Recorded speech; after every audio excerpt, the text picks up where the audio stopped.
Bienvenidos a un episodio más de Tauromaquia Revelada. Soy Luyanos y estamos en Titan Sports. Hoy tengo un invitado muy especial. Vamos a ver y conocer otra parte de la tauromaquia, que es el rejoneo. Y tengo como invitado a uno de los más jóvenes artistas del rejoneo mexicano y se trata de Fauro Aloy. Fauro, bienvenido. Muchas gracias, Lu. Gracias por tenerme aquí. No, al contrario, pues muchas gracias. Muchas veces nos preguntamos qué tan diferente es un torero a pie y un torero rejoneador y vaya que es muy diferente. Vamos a conocer un poquito más de ti. Vienes de una familia pues de ambos lados muy taurina, un padre rejoneador y una mamá ganadera que también torea muy bien. Cuéntame un poquito cómo es tu núcleo familiar.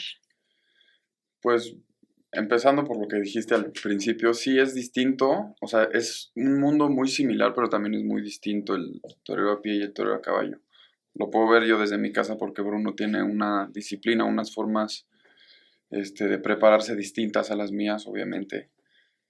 Pero pues al fin de cuentas es un mismo objetivo, ¿no? Más o menos los toros, las plazas, el triunfar, o sea, es un mundo muy similar. Y bueno, en mi casa, pues mi papá rejoneador, ahora retirado, mi mamá ganadera, de, pues, de varias generaciones ya. Y bueno, en mi casa, pues todo el tiempo se habla de toros, ¿no? Se habla de las corridas, de las novilladas, de lo que ha pasado en Madrid, en Sevilla, o sea, de lo que está pasando en ese entonces, ¿no? Entonces, pues en mi casa todo el tiempo se habla de toros y de caballos, ya sea de que nosotros toreamos o de cosas que están pasando en el mundo. ¿Siempre ha sido así? O sea, tu entorno familiar, yo sé, siempre has crecido alrededor del toro. Resultaría natural que tú siguieras los pasos de tu papá, pero ¿siempre tuviste como esa intención de querer ser torero?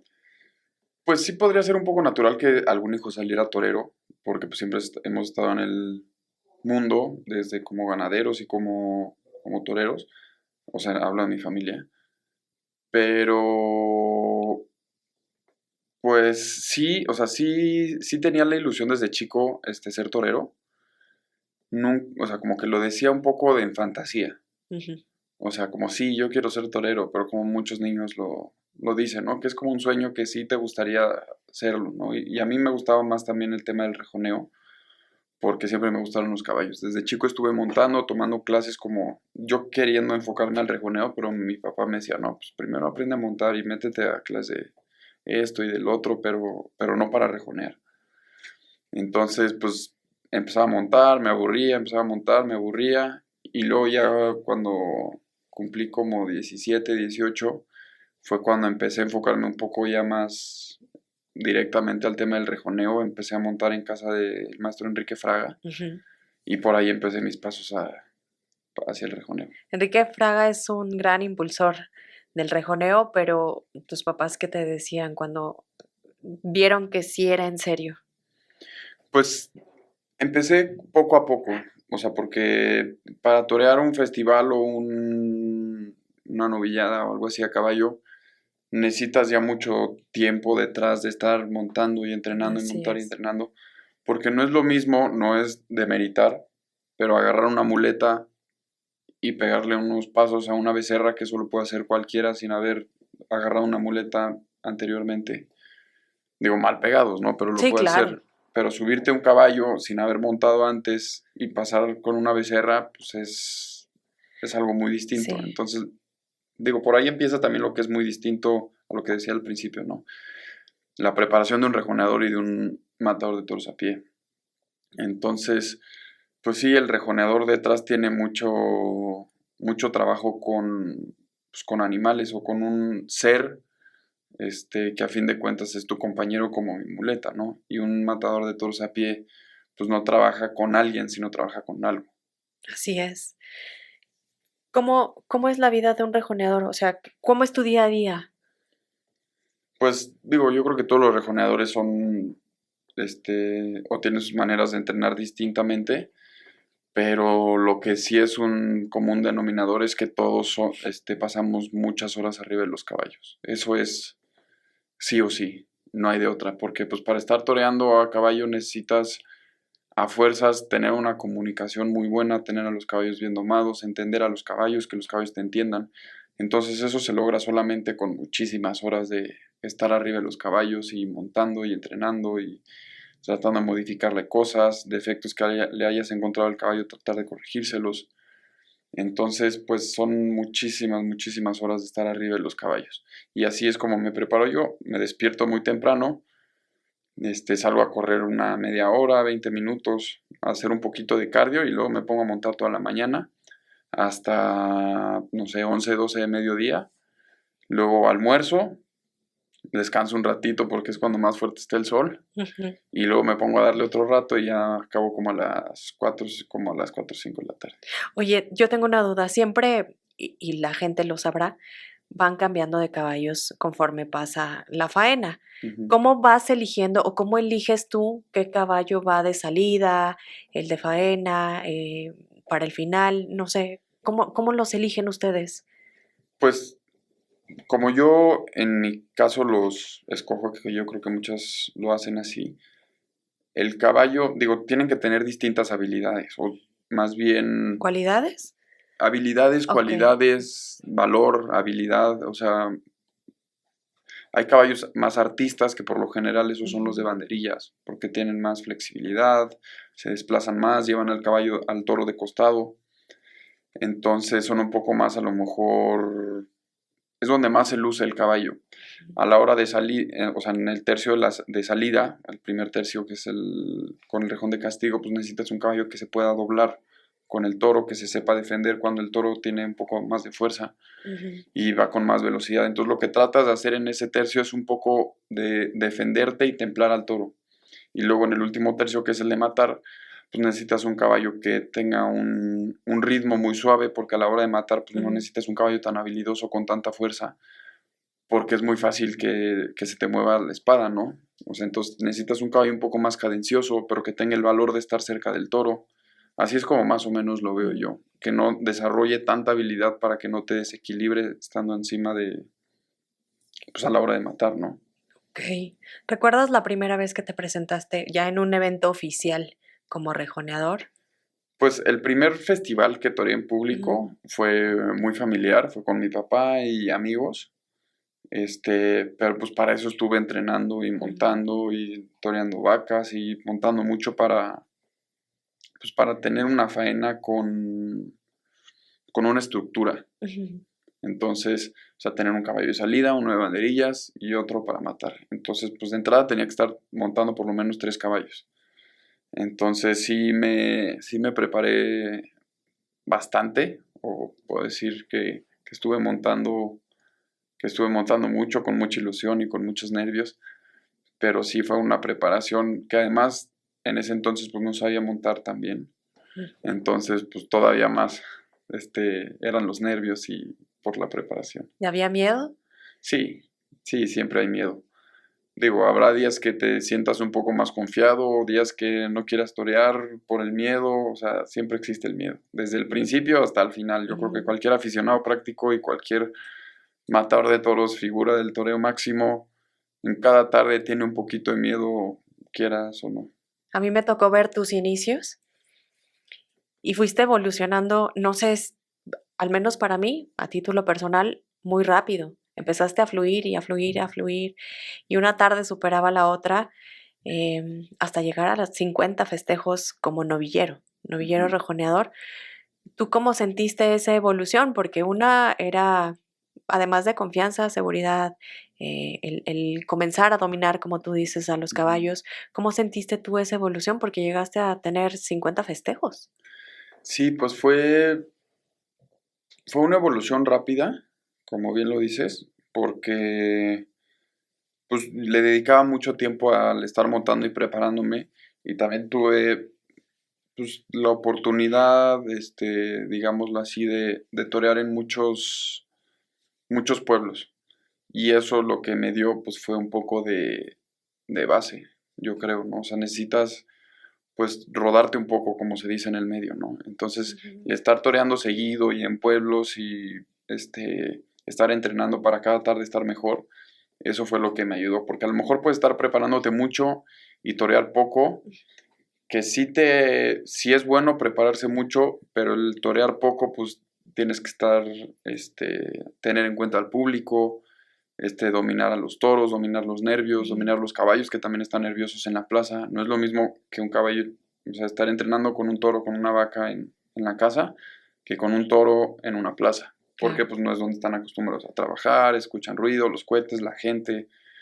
Entonces los caballos también se ponen nerviosos. Entonces el estar toreando así en muchos pueblos seguidos con toros de grandes, chicos, de todos lados, pues fue lo que me dio un poco una base para crecer más rápido.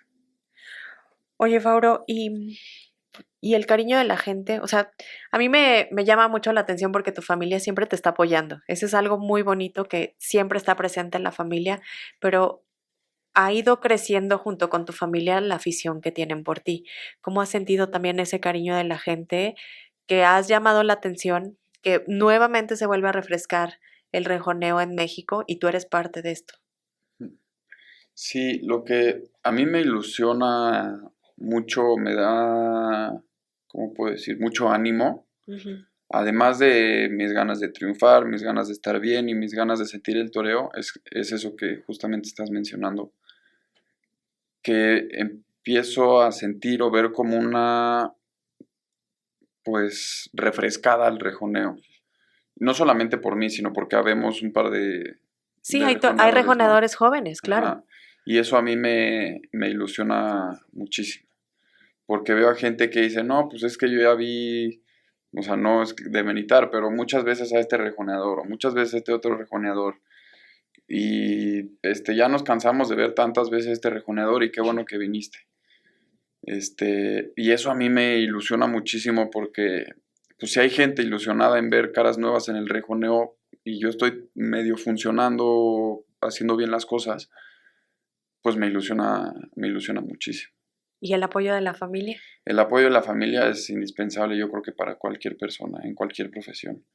Y pues como bien lo dices, ¿no? El hecho de ver a mis hermanas, a mi mamá, a mi papá, a mis hermanos en el callejón conmigo, a mis hermanas en el tendido, pues es un apoyo que para cualquiera, o sea, me ha tocado también ir a plaza solo, que pues es normal, ¿no? No pueden ir a Ujú. todas las corridas, obviamente, pero cuando están ahí en la plaza, pues sí te dan un poquito más de aliento de echar para adelante pues, sobre todo en las tardes complicadas, ¿no? Que hay tardes que pues, te sales cabizbajo, pero ellos están ahí y una palmadita en la espalda te viene muy bien. Oye, ¿y cómo es Fauro Aloy? O sea, ¿cómo te describes? Mm, Pues no sé, empezando porque no me gusta, este, pues juzgarme o criticarme o sea, no en un tema, malo, sino que no me gusta a lo mejor analizarme a mí mucho, ¿no? Trato de ser como me va saliendo Ujú. al mero día. Lo que sí puedo decir es que profesionalmente me gusta entrenar mucho, me gusta prepararme mucho en ese tema profesional. Y así muy ambiguamente en mi tema personal, me considero pues una persona no muy extrovertida, Ujú.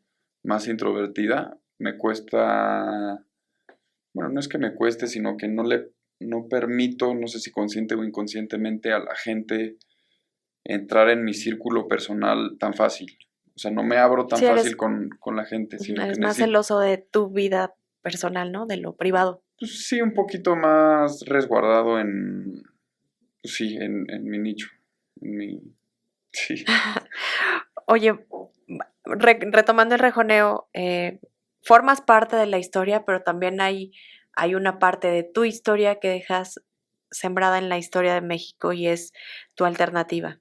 Y digo que es parte de la historia porque eres el primer rejoneador que recibe de manos de su papá rejoneador la alternativa. ¿Cómo fue esa tarde para ti? Muy bonita, la verdad digo, ya han habido casos de rejoneadores, de matadores de toros rejoneadores padre e hijo, pero como bien dices, no que el padre se la haya dado al hijo. Ujú. Para mí es muy bonito eso que se haya logrado porque fue una tarde que estuvimos trabajando muchísimo.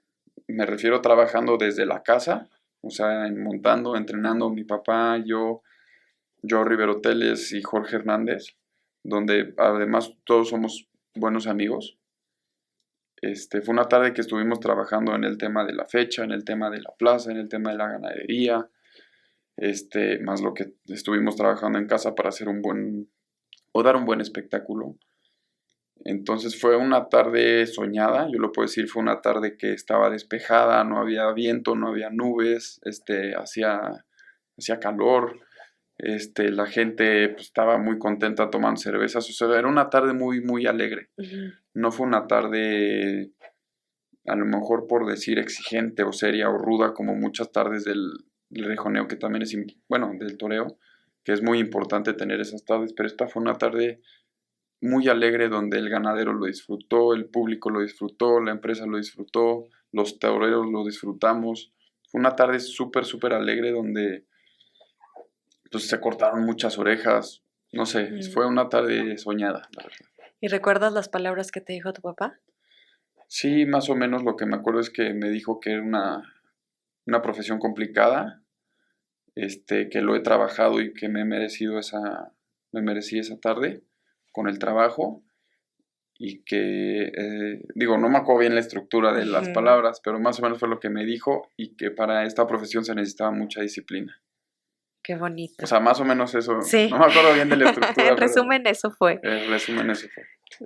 Siempre dar el salto de novillero a matador, bueno, a tomar la alternativa, todo cambia, ¿no? Porque ya te estás poniendo con los que llevan mucho más tiempo, los que ya están posicionados. ¿Cómo ha sido para ti este cambio de novillero a ya tener una alternativa y ya alternar, valga la redundancia, pues con rejoneadores que ya tienen muchísimos años? Pues es como para cualquiera que sueña con el toreo, es muy bonito llegar al día de su alternativa, porque ya es un logro, ¿no? Claro. El poder ser matador de toros es algo que yo creo que se debe y se respeta y se debe respetar, ¿no? O sea, porque el llegar a la alternativa, pues es que detrás ya tienes algún trabajo hecho. Pero como bien dices, estás apenas empezando a vivir como matador de toros. Y lo he pensado y sí es una responsabilidad, ¿no? Porque siempre que ves un matador de toros, o cualquiera, yo como aficionado muchos años lo hice, ves a un matador de toros y le tienes un respeto. Entonces, para que te respeten, necesitas trabajar, necesitas verte bien, necesitas muchas cosas que en verte bien me refiero a estar bien vestido, estar bien Claro. presentado, no estar como cualquier fachoso en cualquier lugar, ¿no? Entonces, cabe una responsabilidad mantener el título de matador como pues en lo alto. Entonces, sabes que ya eres matador de toros, Ujú. te toca, como bien dices, alternar con matadores de toros, en donde ya la gente te exige como matador de toros, no como novillero. Los toros también te exigen como matador de toros y los alternantes también. Entonces ya entras en una guerra totalmente distinta, porque como novillero, la gente o la afición yo creo que puede aceptar más temas de que hay, está verde, Ujú. le falta madurez, le falta técnica, que es normal en cualquier novillero, pero ya que eres matador de toros te exigen Sí. eso los toros, el público, en todos lados te exigen más, entonces para mantener el título de matador de toros, digamos que con dignidad, pues te exige pues muchas cosas. Oye, y todos sabemos que, bueno, más bien, que la tauromaquia tiene una máxima figura del rejoneo, pues el Ujú. rejoneo moderno, ¿no? Me refiero a Pablo Hermoso de Mendoza, y tú tuviste la oportunidad en esta temporada de despedida que tuvo aquí en México de alternar con él. No sé si eras seguidor fiel desde pequeño de él, muchos lo hemos sido, pero ¿qué se siente alternar con él? Sí, yo desde chico, bueno, siempre me gustó el rejoneo, pero antes de que empezara a montar o tomando mis primeras clases de equitación, Ujú. me tocó ver al maestro Pablo Hermoso en muchas corridas, sobre todo porque acompañaba a mi abuelo a, a lidiar sus corridas de rancho seco. Sí. Y Que hace es una unos, ganadería consentida de Pablo. exacto, hace como unos 10 años, bueno, aproximadamente, más o menos, mataba muchísimas corridas de rancho seco. Entonces me tocaba verlo yo como, entre comillas, ganadero, porque iba acompañando a mi abuelo. Pues lo veía muchísimo y pues lo veía como, bueno, lo sigo viendo, ¿no? Con mucho respeto y con mucha admiración, pero lo veía como algo, pues inalcanzable, ¿no? Como Ujú. el maestro. Y pues con mucho trabajo y con mucha dedicación logré alternar un par de veces con él y con su hijo ahora en esta temporada de despedida. Y esto se debe a mucho trabajo y claro que es un logro para mí, ¿no? Es un logro poder estar acartelado o haber estado acartelado en San Luis Potosí y en León. Estuve acartelado en Guadalajara que tristemente no se pudo dar, pero son plazas de primera. Entonces poder estar acartelados con ellos en plazas de primera a mí me enorgullece porque significa que detrás he hecho un trabajo bueno, pero también es un sueño pues prácticamente hecho, ¿no? Porque a ese maestro que veía yo como inalcanzable, pues ahora me tocaba estar peleándome con él las palmas. Claro. ¿Y en la cuestión ganadera, te llama la atención esa parte? Sí, mucho. O sea, no la parte de Rancho Seco, pero bueno, en Rancho Seco he visto muchísimas tiendas, muchísimos Ujú. cerraderos, destetes, en Padres no tanto porque pues tampoco me tocaba meterme ahí, pero me tocó ver o vivir en una ganadería muchísimo. Ahora, por el lado de mi papá, que no era ganadero, Ujú. ya empezó también hacer sus pininos como ganadero. Todavía no tenemos este, ningún animal tentado ni nada, pero ya Ujú. tenemos algunas nacencias y pues me ilusiona muchísimo ver a los toros, a las vacas, a las becerras, a los becerros. Ahora vamos a empezar ya a destetar apenas, pero sí, me ilusiona muchísimo y sí pues digo, lo he vivido desde chico en casa de mi mamá o por el lado de la familia de mi mamá, pero ahora con mi papá no Ujú. está tocando vivirlo. Ya es una nueva etapa, ¿no? Sí, sin duda. Oye, ¿y cuáles son tus sueños como rejoneador? Híjoles, pues yo creo que pasito a pasito, ¿no? Yo creo, o sea, desde que empecé, primero decía, no, pues plazas de primera, y luego, Madrid y México, y como que siempre sueñas a lo grande. Yo creo que cualquier novillero o cualquiera que esté entrenando o soñando con el toreo, sueña con los triunfos en las plazas más grandes. Entonces, pues ahorita a corto plazo o a mediano plazo, podría decir que un triunfo en la México es lo que más me ilusiona.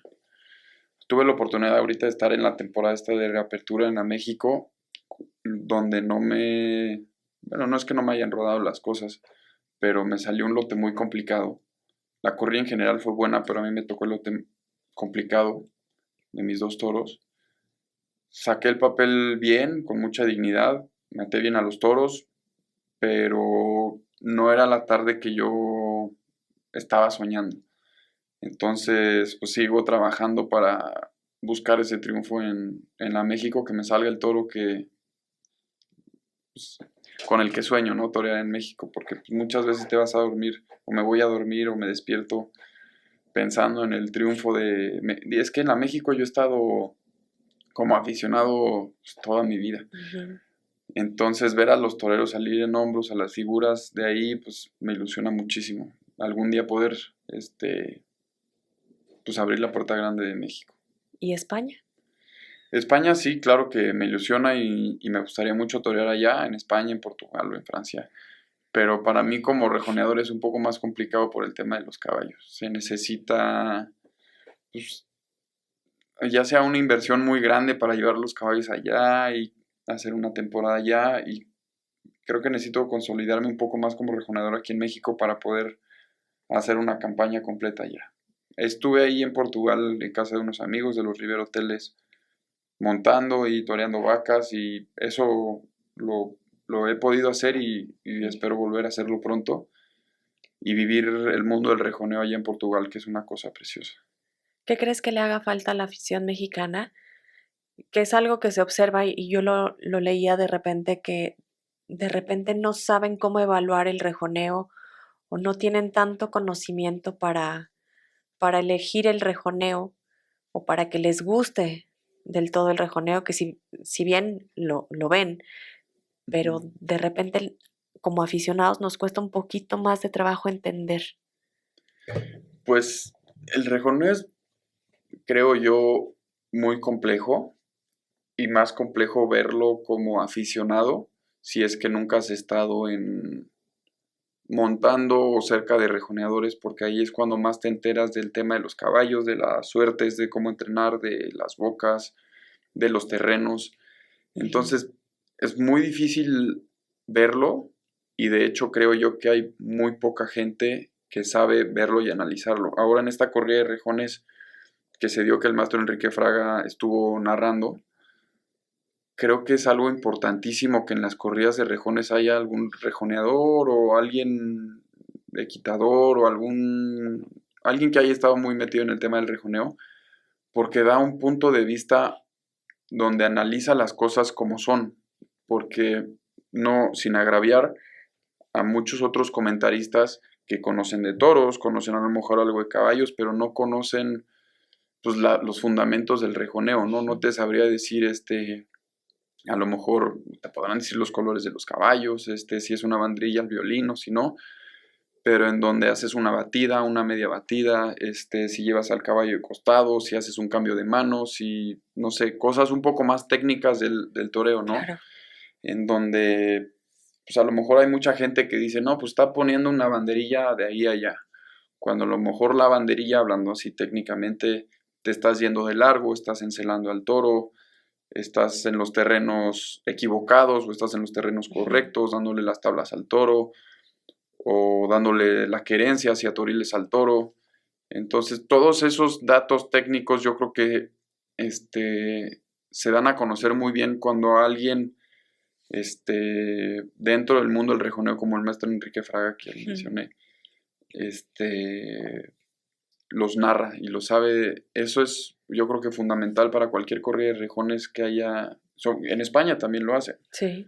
¿no? Entonces, no tiene nada de malo que un comentarista bueno, malo, de alto nivel, no sepa de rejoneos, porque si Ujú. no está dentro del mundo de los caballos, es muy difícil que lo entienda. Entonces yo creo que es muy bueno que un rejoneador esté narrando porque da una descriptiva muy, muy buena en las corridas de Sí, rejones. claro, y sobre todo por los comentarios de repente de aficionados que lo que bien dices, no entendemos del todo los terrenos o los tecnicismos. ¿Crees que esta sería un área de oportunidad como para que tuviera mayor exposición al rejoneo, para que tuvieran mucho más festejos, que si bien ya se están dando mucho más festejos con rejones, Sí, claro, pero crees que esta sería un área de oportunidad que si la aprovechamos, pues podría beneficiar también a la fiesta, ¿no? O sea, que sea sin más duda, nutrida. sin duda, sin duda. De entrada le metes variedad, ¿no? Que Sí. eso yo creo que es importantísimo. Por otro lado, México es un país de mucho caballo, de mucho aficionado al caballo, de charro, de salto, de doma, de Sí. polo, de lo que quieras, de rejoneo. Entonces hay mucha gente que también en la entrada, ahorita de la Plaza México fue una buena entrada y eso que era puente. Ujú. Entonces sí existe la afición al rejoneo, existe la afición a los caballos y eso creo que las empresas se están dando cuenta. Ahora que va a haber una corrida de toros en Aguascalientes, yo no tengo duda alguna de que va a ser una gran entrada. Y en Aguascalientes, que también es un lugar de muchos caballos. Y claro, y que hay mucha afición. Y sobre todo niños. A mí me sorprende mucho que en las corridas de rejones quieran ir muchos niños. Sí, ¿Tú a qué crees que se deba? pues yo creo que es eso de que te digo que la afición al caballo. O sea, hay, Ujú. a lo mejor a una persona que no está ni a favor ni en contra de los toros, lo llevas a ver una corrida de toros a pie y para él ese tipo de corridas es más difícil verla porque no entiende si es derechazo, natural, molinete, a lo mejor Claro. no entiende nada de eso, ¿no? Ujú.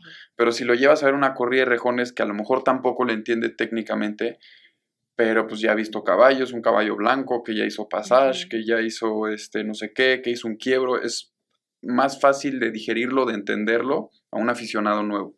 Así lo veo yo. Entonces yo creo que es una gran ventana para pues meterle variedad y jalar nuevos aficionados a las corridas de toros. Por supuesto.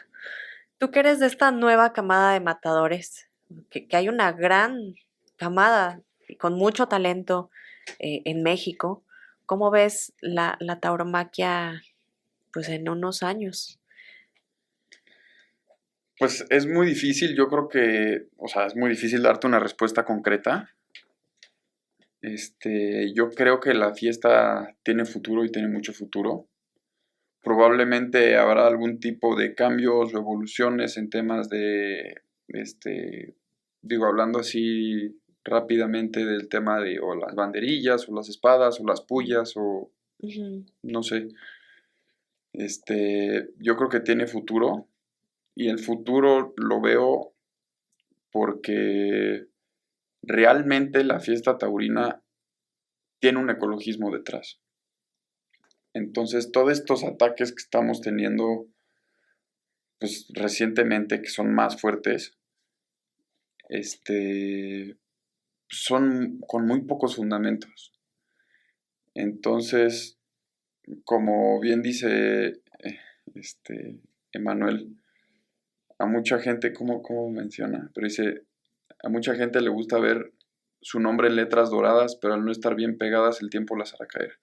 Entonces, esos son los fundamentos de los políticos en general del Partido Verde, ¿no? Ujú. O sea, son fundamentos donde se tratan de colgar la bandera y que yo soy bueno y qué tal, pero es que como son políticos que, así lo veo yo, son políticos que no hacen nada más que robar. De repente tienen que buscar alguna excusa para decirle a la gente que están trabajando. Entonces, no me acuerdo el nombre de este diputado último que sacó un tema ahí creo que fue de la Plaza México, Ujú. que decía, no, pues es que los toros y tal, cuando él tiene casos detrás de corrupción y del metro y de cosas así, entonces están Así tratando de es. hacer una cortina de humo para que digan, no, pues es que yo soy ecologista por esto, pero lo que no saben es que detrás existen miles de hectáreas, miles de empleos, miles de cosas ecologistas realmente, donde claro que se mueren animales, claro que se mata el animal.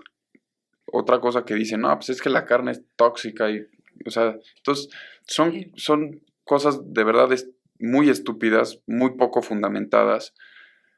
Entonces yo creo que lo que no está bien fundamentado y lo que no tiene una buena estructura, una buena base, a fin de cuentas se va a acabar cayendo. Y yo creo que la fiesta sí tiene una buena estructura, tiene una buena base, que la base es el ecologismo, que son las ganaderías. Entonces para mí eso es la base que desde ese punto de vista va a ser muy difícil tirar. Una gran respuesta de estos ataques infundados fue pues la presencia de los aficionados en la plaza, en la reapertura. ¿Tú qué le dirías a todos estos aficionados que se han estado eh, pues ya en todos lados, ¿no? Hemos sido atacados por todos lados, pero también nos hemos estado defendiendo cada vez más y sin tapujos de todos estos ataques? ¿Qué le dirías tú a la afición? Pues que siga asistiendo, primero que nada, que siga disfrutando. Eso, como bien dices, es importantísimo, ¿no? El ver estas entradotas en muchas corridas de no hay billetes, en la novillada que hubo un entradón, en la de rejones que hubo un entradón. Eso yo creo que es importantísimo para defender la fiesta, porque si las plazas de toros están vacías y dejan de interesar las corridas de toros, pues ese es pues sí es un golpe muy fuerte para la fiesta, ¿no? Porque deja de ser rentable, los toreros dejan de torear, las ganaderías las empresas dejan de ser empresa, los toros dejan de lidiarse en plazas y si no se lidian los toros, pues no hay ganaderías. Claro. Entonces, pues eso es una decadencia muy, muy fuerte. Pero si el aficionado asiste, paga un boleto, disfruta de la corrida y vuelve a ir al otro día, al otro domingo, pues eso es fundamental para mantener la fiesta viva. Sí, por supuesto. Fauro, ya para finalizar, ¿qué viene en lo que resta de 2024? Que se está yendo muy rápido, pero ¿qué Sí, viene bien para rápido. Fauro? ¿Qué viene para Fauro en este año? Pues bueno, ahorita tengo por delante un par de fechas, o sea, en este mes que son Tlaxcala, Texcoco y es el Chacán. Y pues, por delante ahora estos meses de junio, julio, agosto baja un poco Ujú. la temporada. Y ya, pues poco a poco ir construyendo la segunda mitad del año. Ok. Yo te agradezco mucho. Siempre es muy interesante conocer a los rejoneadores y a los matadores, pero no me había tomado la oportunidad de conocer un poquito más de Faurolo y yo auguro mucho éxito en tu carrera, sobre todo porque tienes los pies pues arriba del caballo, pero muy plantados en la tierra. Así es que mucho éxito. Muchísimas gracias por este tiempo y síganlo en sus redes. Muchas gracias. Sí, yo creo que en esto, como bien dice, ¿no? El toro pone a cada quien en su lugar. Entonces tienes que estar trabajando mucho, estar dispuesto, estar bien entrenado, porque si no haces las cosas bien, el toro en 2 segundos te arregla.